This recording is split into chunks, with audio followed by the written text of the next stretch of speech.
Hey everybody, it's me Andrew. Get out into nature and tune in for yourself. Resonate with the Earth's electromagnetic field via 432 Hertz, the universal frequency.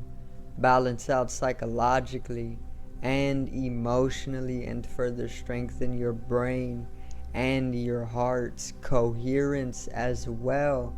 Get a plant-based diet going for yourself today and nurture yourself right back into life. We are literally herbivores in our nature. Further balance out your physical body's pH level and get with alkalinity, then you can generate some static electricity. Send me some love telepathically. Set attention to your mind and set intention to communicate. That is all there is to telepathy. You are now tuning in to great days.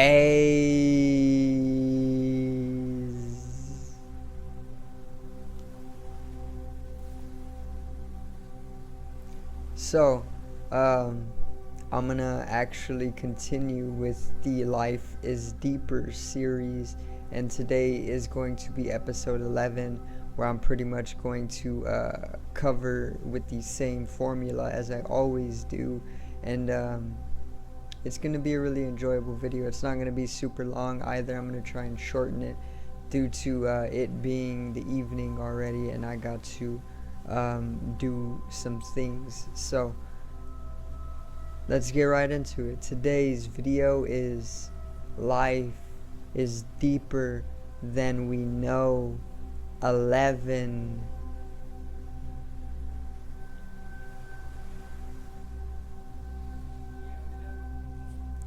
Now,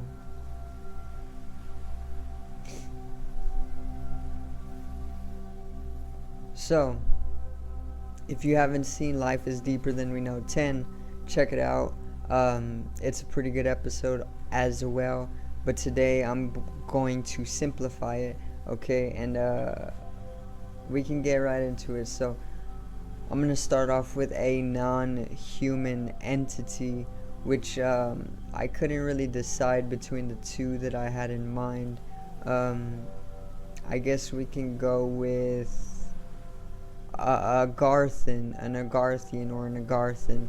Okay, so an agarthan is pretty much a being that lives inner earth. Okay, so there's this whole there's this understanding that the earth is not actually solid, but it's actually hollow within the earth, you know, like cave systems leading to a complete inner cavern that is large enough to house immensely large cities, you know, and these cities are in the earth, and one of these cities is known as Agartha, and this is what the movies A Journey to the Center of the Earth are about as well. However, they don't cover the actualities of these cities. All they do is go on their own story of a journey to the inner earth, you know, where it's super lush, and that's what it is said to be as well, super lush and thriving in life, you know. Now the agarthan comes from one of these cities within the earth, an inner earth city, which the city is named Agartha itself, okay, and the beings who reside in that city are Agarthans. Now they have been said to look very human, but they're taller, they're larger, and they're more scrawny, they're thinner, you know, and they're also said to be very elf-like, having like pointed ears, and they're also said to be very pale, okay. I haven't seen many depictions of them. I looked up the appearances, you know, and I found that the agarthan was very similar to a human, just a at a higher evolution, you know, and a higher level of consciousness. They're fourth dimensional. They're not third dimensional, because they use technologies of a fourth dimension. And the agarthan is pretty much one of the beings that I wanted to introduce in today's video. So if you want to know a little bit more on the agarthan, or just agartha in general, or the inner earth, most definitely do some research for yourself. There's plenty of literature covering inner earth, okay, and all of the miraculousness of it. Okay, so let's get into the next topic. The next topic is going to be the pranic body of the aura. Okay, so I've covered many different layers of the aura already in this series, and in today's I'm going to further go over the pranic body. Okay, so the pranic body, first, prana literally means life or breath, okay, in Hindu Sanskrit. So in Hindu Sanskrit, prana means breath, and it further translates to life, because they see breath as life, because this is where you literally derive all of the fundamental energy that drives you, you know, that powers you. Even before food and water, pranic energy is more vital to your life to continue sustaining it, you know, and it comes from breath. So they know prana as breath in Hindu Sanskrit. Now there is an entire energetical body or energetical layer of the body known as the pranic body. It's an energetical body, so it's a layer of the aura, and it's the pranic body, and this pretty much means it's a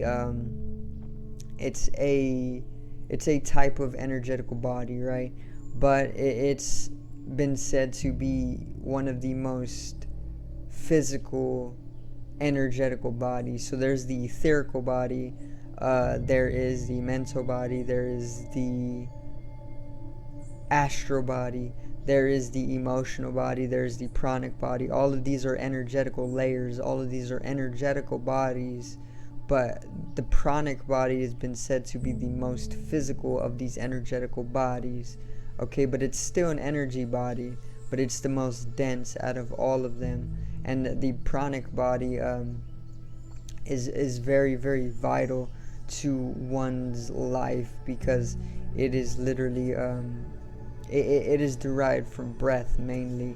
It used to be so that we were able to pull in pranic energy from our pineal gland, but as the pineal gland shrunk in size and it lost a lot of its capability, that was no longer a thing, and then it became so that we needed to use our breath to pull in pranic energy, okay. So yeah, the pranic body is most definitely something that you need to come into knowledge of. So I decided to pretty much talk a little bit more on the pranic body. Okay, I can actually see my pranic body right now. I've been doing some pranayama, which is breath work, which actually allows you to strengthen the pranic body, because it's so vital to your life. If you are pretty much like imbalanced chronically, then you're gonna look towards food as your main source of energy, and it's never going to fulfill that that pranic pull in, you know, because food doesn't have the amounts of prana that straight breath can give you, you know. So yeah, that's a little bit on the pranic body. We can get into the next topic in the series, Life is Deeper Than We Know, and it's going to be about the Matrix. Okay, so we're gonna go a little bit over the Matrix. Alright, in the last video I pretty much covered that the Matrix during this time is shutting down. It's coming to a crash. The program is completely shutting down, okay, and this is connected with Revelations or the prophecies made of the end times, or even the apocalypse, or even the end of the world, which we are going through right now. And it's the same thing as the Matrix coming to a crash, okay? Because what we know as the world is literally involved with the Matrix. The Matrix is pretty much the world, and it's crashing, okay? And it's gonna happen through destruction. So a destruction is going to happen globally, catastrophe, and this is how we are going to be able to create the new earth, okay? Hopi prophecy pretty much states that there's going to be a great destruction phase, and a type of prophecy is going to unfold, and there's going to be like a large mass of people who are going to pretty much save the earth in a way. They're called the rainbow warriors, or the children of the rainbow, and they're all of native derivation. So yeah, that's a little bit of the Hopi prophecy and the end times, or the apocalypse, or revelations. The Matrix is crashing right now. Where are we at specifically within the end times? Because they all point to the same thing. The Bible talks about revelations, and it goes over some of the many different things that's going to happen. The calendar, the native calendar, the Mayan calendar, pretty much talks about the end of the world, and there's also the apocalypse that has been talked about. There is a lot of different going overs of these end times, okay? And what I was going to talk about in this one is that where are we specifically in these end times? We're right in the midst of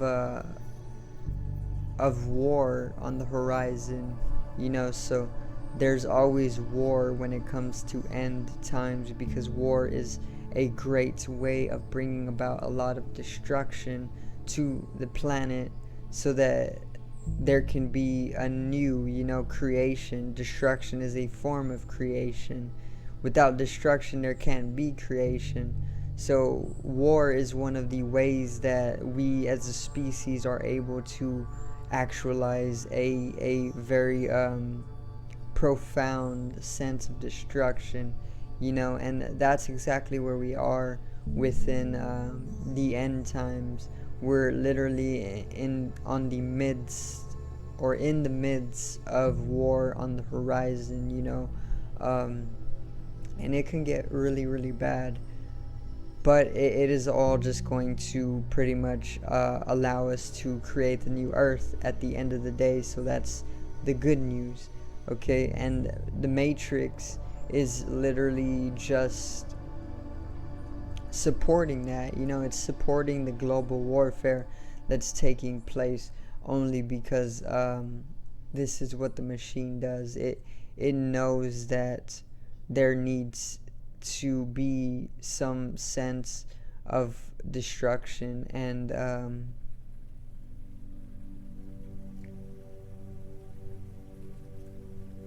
while allowing it to be destroyed, the globe or societies, it knows it can further sustain itself, because there is that creation that follows. And if there is a new earth, there's also going to be a new Matrix, and it knows that its time is over. So this Matrix that is crashing is literally in knowledge, pretty much, that it is just going to be recreated anew and integrated to a more harmonious coding, so that's a little bit on the Matrix and where it is currently. Okay, so the next topic in today's video is pretty much going to be some history, okay?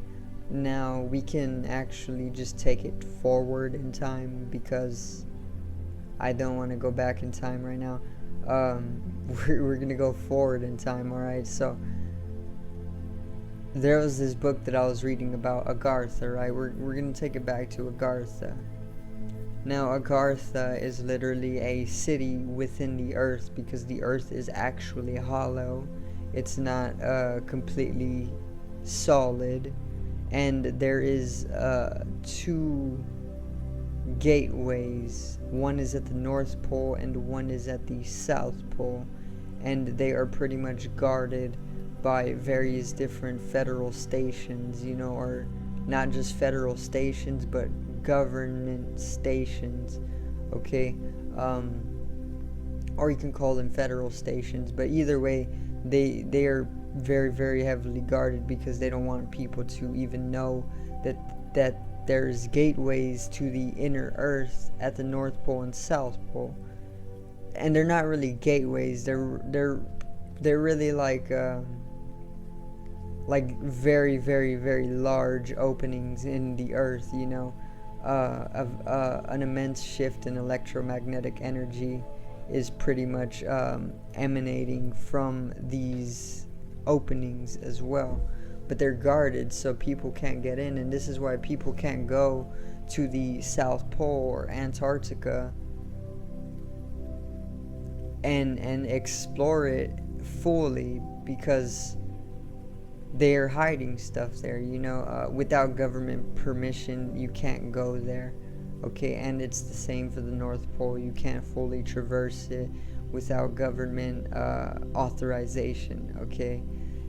That's a cause for suspicion as well. So it's like, what are they hiding there? They are hiding a lot. But there is the inner earth, right? And then there's this inner earth city. It's called Agartha. Now the people of Agartha, I read in a book all about Agartha, okay, are supposed to invade the surface, and this is said to take place around 2030.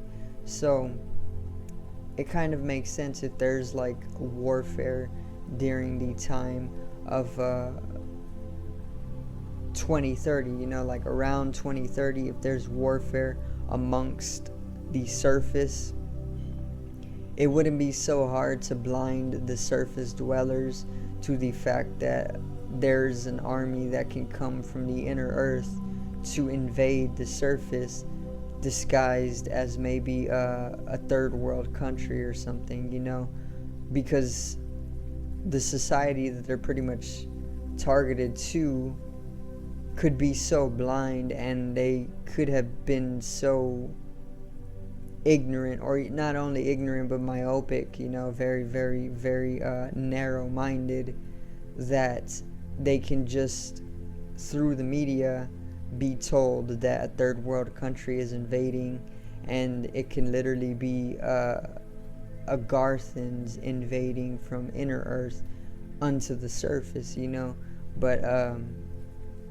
then we're literally just told, like, okay, it's maybe a small third world country coming from one of the bigger countries for invasion, but yeah, I read that in a book, okay, on Agartha. So that has been said to take place around 2030, I believe, an invasion. And I don't know which being specifically, because the inner earth is pretty much inhabiting many, many different beings.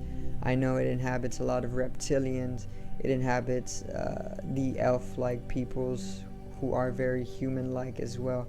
And it inhabits a lot more than that I don't even know about, but yeah, it can be an invasion from any number of these beings, so that's a little bit on some history set in stone, okay, supposedly. We also do not know where the invasion is going to take place. It can be an invasion unto a third world country as well, which we will never hear of. So in that way, we literally don't know anything, So expand your mind a little bit. Maybe read, get some literature on anything that you find fascinating, and just read for the day. It's a pleasure in itself. Okay, so the last topic in today's video, life is deeper than we know, is going to be a unexplainable experience from myself. Okay, so I can go over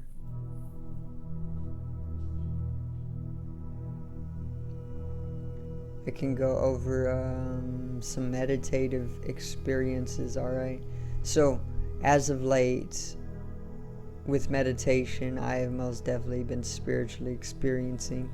Okay, and I don't know, there's just so much that is unexplainable, for one, because it's like of a higher dimension, and you can't really use words to explain some of the experience, because words are very, very, very minute, and they only point towards things. They don't like actualize geometry, but there was this one experience where I saw myself from outer body. I was literally outside my window because I was meditating in front of my window, and I was outer body, and I was looking towards my body in meditation, and it was like a stasis to pretty much timeless, basically. And there's this beautiful, beautiful, beautiful, beautiful shade of pink and like a light purple, and I was illuminating this off of my body, or maybe I was illuminating it off of my astral body, or wherever I was subjectively experiencing this from. And there was like an immense warmth that came with this experience too. And once again, I can't really explain it, because it was just like so much complexity in one timeless moment, that I literally cannot use words. Only what I chose to talk with, or how I chose to talk about it with the words that I used. But once again, words are very, very minute. They're very low in dimension. They only point to things. They don't form geometries that are like higher in dimension that you can hold with your mind. They're more just like arrows and whatnot to point to things. Like the way I did, I can only use pink to talk about the colors that I was experiencing, but it wasn't even pink.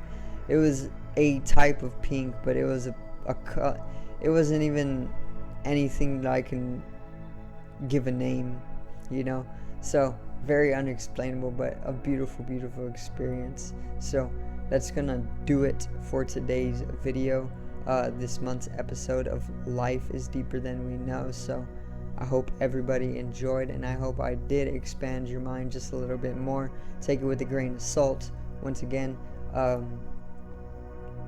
if you feel that it's too much, then just take your time, but most definitely expand your mind.